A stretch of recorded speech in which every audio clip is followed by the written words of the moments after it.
Hello, friends. Today I'm going to be talking about the different things that have been helping me get through this first semester of law school in quarantine. Time is going by so fast. I can't believe we're already almost done with this first semester and we've been doing everything virtually. Virtual law school obviously comes with its own set of unique challenges, so I thought it would be cool to put together a video and just share the different tools that have been helping me get through these first few months. It is so important to have a designated study area that's comfortable. You're spending so many hours in a day at the spot doing your reading, studying, doing assignments, doing all of your work. The more comfortable you make it, the less you're going to dread actually going to the spot to do your work all day. So for me, I really like having the setup where I have a monitor attached to my laptop that's elevated on a laptop stand, also with a keyboard and a mouse. All together, I feel like that just creates a really good experience for when I'm studying. This way I have a bigger screen to look at, I have multiple screens, I can have multiple tabs open. It really helps minimize neck strain and back pain and eye strain. And this way I'm more comfortable sitting at my desk for longer periods of time. I want to highlight that I didn't actually spend a lot of money on this desk setup, so I've actually had this desk since I was 5 years old. It's the only desk I've ever had. I got my mat, my keyboard, and my laptop stand and my lamp all from Amazon. They were fairly inexpensive. And my mouse my little brother gave to me, so people tend to ask me why I have a gaming mouse when I am not a gamer. It's because I got it for free from my little brother. Shout out to you, Sagar. So my chair is actually a hand-me-down from my cousin. I don't even know how long I've had this chair for, but it's very worn and torn, and it's not the most ergonomic chair, but I make it work. I mean, I didn't want to spend a lot of money on a brand new chair, so what I do is I just add a pillow to my back while I'm sitting there, and that seems to work. It makes it a bit more comfortable for me.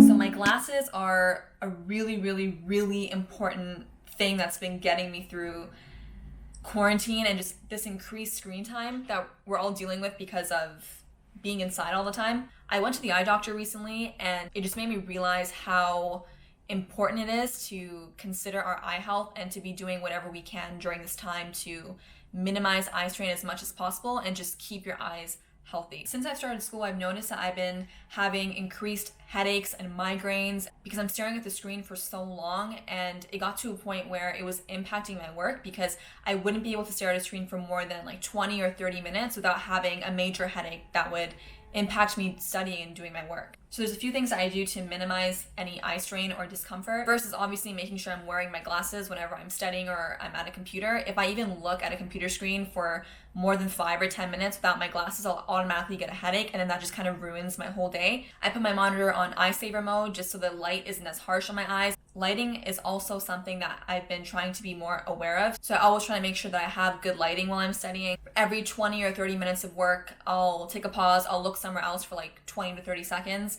and then I'll get back to work. So that way I'm not taking long breaks away from studying or doing my readings, but I'm still giving my eyes a bit of a break. I also try to do my work in a way where I can mix things up. So I'm not staring at a computer screen for like 8 hours at a time. I'll do some computer work for a few hours or as much as I can handle, and then maybe I'll switch to doing readings with a physical book just to give my eyes a break from the screen.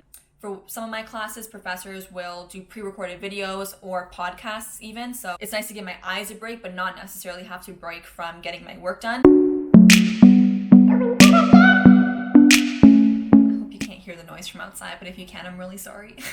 So you very quickly begin to understand and appreciate the importance of organization when you're in your first year of law school or any postgrad really. You have so much going on with your readings and your assignments, and your workload is just always piling on top of you, and with other extracurriculars and things that you have going on, it just becomes increasingly important to have a system with organizing your notes and things for school, but also a way of organizing your life and your tasks and your to-do lists. I really love Google Drive for this purpose. For me, it's just a perfect way of keeping everything together, and it really helps me organize my notes. It helps me organize my calendar. When it comes to organizing my notes, I like to make folders, so I'll do it by year of study, and then by course, and then by weeks. Any PDFs or assignment outlines that I get, I put into my course folders. Any assignments that I'm working on, any notes, everything goes into my Google Drive.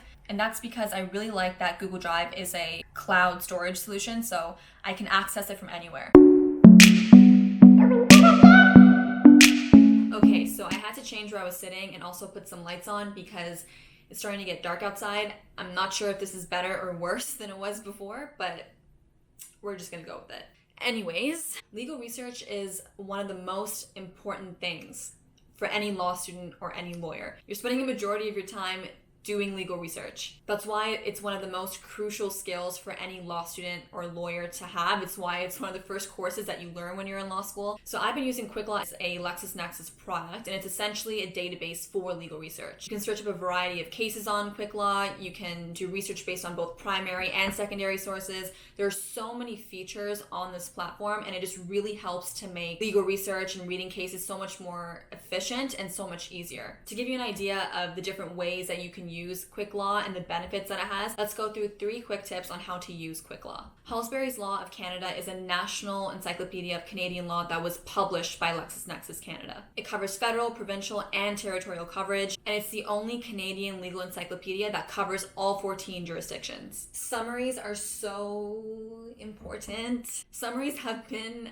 what has been getting me through all of my reading since I started law school. The readings are just so much, and there's so much piling up on you that it really helps to read a summary before you actually get into reading the full case. QuickLaw has over 1 million summaries of court and tribunal decisions. You can usually find the summaries at the beginning of the case, and it'll just give you a quick overview of the facts of the case, the decision, the legal reasoning, and the outcome. It's really nice to have that concise summary before you actually get into the depth of the case. And it also usually includes cited legislation, which is usually pretty helpful. On QuickLaw, you can navigate through cases with search term maps. So let's say I want to read cases that involve fiduciary duty. If I actually type in fiduciary duty into the search bar, it will actually color code my search terms so that when I'm reading the case, I'll be able to see where that term is being used and where it's being discussed. This just helps to make my reading and my research so much more efficient, and it really helps to speed along the process, especially if I'm doing an actual legal research project where I'm supposed to go off my own and find cases that are relevant to a certain topic. Sometimes I'm looking for cases that are going to help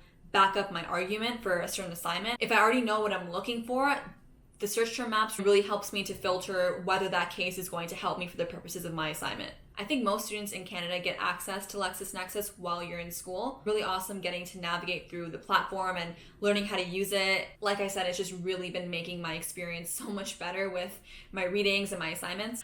Okay, and there you have it. So those are the main things that have pretty much been getting me through these first few months of my first semester of law school in quarantine. I'd like to thank LexisNexis so much for sponsoring this video. I hope you enjoyed this video. If you have any ideas for content that you want to see in the future, please feel free to leave comments down below. Remember to subscribe, like, and comment. Thank you so much for watching, and I'll see you in some more exciting videos that we have coming soon.